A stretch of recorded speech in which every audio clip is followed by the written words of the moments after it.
Hi everyone. मैं हूँ निधि रुंगटा और आज हम लोग बात करने वाले हैं कि आईपीओस क्या होते हैं, उनको हम कैसे सब्सक्राइब कर सकते हैं और उसके अलॉटमेंट का क्या प्रोसेस होता है। आईपीओ को हम इनिशियल पब्लिक ऑफरिंग भी कहते हैं।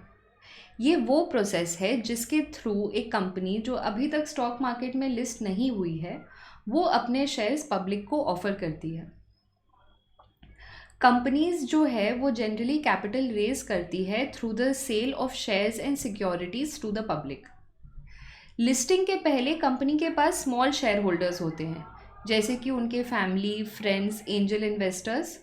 बट लिस्टिंग के थ्रू वो पब्लिक से कैपिटल रेज करती है।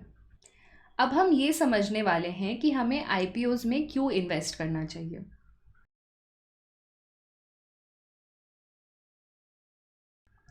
जब भी कोई कंपनी मार्केट में आईपीओ लॉन्च करती है तो वो मास मीडिया के लिए सेंटर ऑफ अट्रैक्शन बन जाता है। इन्वेस्टर्स को ऐसा परसेप्शन होता है कि जो वो आईपीओ है वो एक हायर प्राइस पे लिस्ट होगा जो उनके लिए काफ़ी प्रॉफिटेबल होगा। बट जो मार्केट में आईपीओस का डिमांड होता है वो उसके सप्लाई से काफ़ी ज़्यादा होता है। तो इसीलिए ये ज़रूरी नहीं है कि सभी कोई को शेयर्स का अलॉटमेंट मिले। आप आईपीओ के लिए अप्लाई कर सकते हैं अपने ब्रोकर के थ्रू, लेकिन कितनी बार ये ऐसा भी होता है कि जो आईपीओ है वो सिर्फ फर्म के बड़े क्लाइंट तक ही लिमिटेड होता है। दूसरा तरीका इन्वेस्ट करने का होता है थ्रू म्यूचुअल फंड्स या कोई और इन्वेस्टमेंट व्हीकल जो आईपीओज में फोकस करता हो। हम लोग अब बात करेंगे अलॉटमेंट प्रोसेस के बारे में और क्यों सबको अलॉटमेंट नहीं मिलता है। आईपीओ के लिए जब हम अप्लाई करते हैं तो बहुत बार ऐसा होता है कि हमें अलॉटमेंट नहीं मिलता है और वही हमारे फ्रेंड जो सेम अमाउंट के लिए अप्लाई करते हैं उनको अलॉटमेंट मिल जाता है। ये होता है ओवर सब्सक्रिप्शन के चलते। हम वो बाद में डिस्कस करेंगे, बट पहले हम ये समझते हैं कि लॉट साइज़ क्या होता है। कि कोई कंपनी शेयर्स लिस्ट करती है तो वो उसके लॉट्स बना देती है। हम ये एक एग्जाम्पल से समझते हैं। सपोज़ कोई कंपनी 15 लाख शेयर्स लिस्ट कर रही है फॉर द पब्लिक, तो उसने 150 शेयर्स का एक लॉट बना दिया।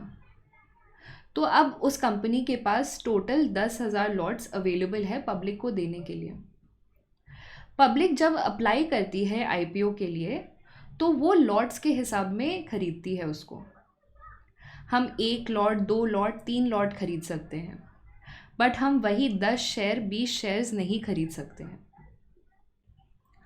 बिट्स कंप्लीट होने के बाद हम लोग कंप्यूटर प्रोसेस के थ्रू एलिमिनेशन स्टार्ट करते हैं कि जो भी एप्लीकेशन ढंग से कंप्लीट नहीं हुआ है उसे एलिमिनेट कर दिया जाता है। अब यहाँ पे नंबर ऑफ़ सक्सेसफुल बिड्स जो हैं वो हम कैसे अराइव करते हैं उस नंबर पे। इसमें दो तरीका है। पहला कि जो नंबर ऑफ़ लॉट्स जो बिड हुआ है that is less than the total number of bids offered. इस केस में जो है जितने लोग ने बिड किया था उनको अलॉटमेंट मिल जाता है। दूसरा सिनेरियो ये होता है कि जो नंबर ऑफ़ बिड्स हैं वो बहुत ज़्यादा हैं than the number of lots offered. इस केस में हम सेबी गाइडलाइन को फॉलो करते हैं। यहाँ पे दो सिनेरियो होता है। पहला कि there is a small oversubscription. इस केस में क्या होता है कि जितने एप्लीकेंट होते हैं उनको पहले एक लॉट अलॉट हो जाता है और बैलेंस सबको इक्वली फिर से अलॉट हो जाता है। दूसरा सिनेरियो ये होता है कि बहुत ज़्यादा ओवर सब्सक्रिप्शन है। इस केस में सेबी गाइडलाइन के हिसाब से एक लॉटरी सिस्टम होता है। ये मैनुअली नहीं होता और डिजिटली रैंडमली अलॉट होता है, ताकि किसी को भी ये नहीं लगे कि कोई भेदभाव हो रहा है। इसीलिए ऐसा सिनेरियो आता है जहां आपके फ्रेंड को अलॉटमेंट मिल गया बट आपको नहीं मिला। दूसरा रीज़न फॉर नॉन अलॉटमेंट ये भी हो सकता है कि जो आपने पैन नंबर दिया हो वो इनवैलिड हो, डीमैट अकाउंट का नंबर इनवैलिड हो, या फिर सेम आईडी से मल्टीपल लोगों ने एप्लीकेशन भर दिया हो। ये था आईपीओज़ के बारे में। अगर आपका कोई फ्रेंड आईपीओज़ में रेगुलरली इन्वेस्ट करता है या पूछते रहता है तो उनके साथ ये वीडियो ज़रूर शेयर करिएगा।